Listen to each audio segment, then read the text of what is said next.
Hey guys, welcome back. In this video, I'll show you how to reorder products in WooCommerce.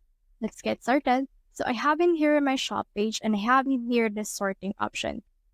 Actually, this sorting option is a lot of is a lot of help because it helps you sort this depending on which order you want it to be. So you can sort it by price, by latest, average rating, as well as popularity. Now you can head over and then change the actual products that will actually appear right here. But you can on this customize option. Once you have clicked on that, it will open the customizer of WooCommerce itself. So here it is right here. It's now open. What we can do is we can head over right here under the WooCommerce settings. So head over and then just click on that. And in here you can see this product catalog.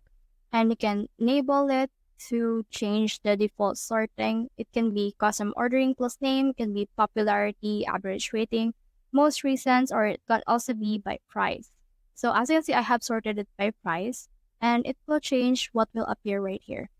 Once you're done with that, just click on the save changes and then from in there, you should be good to go. So that's the whole process. If you have found this video helpful, simply leave a like or subscribe because it helps reach more people. See you soon.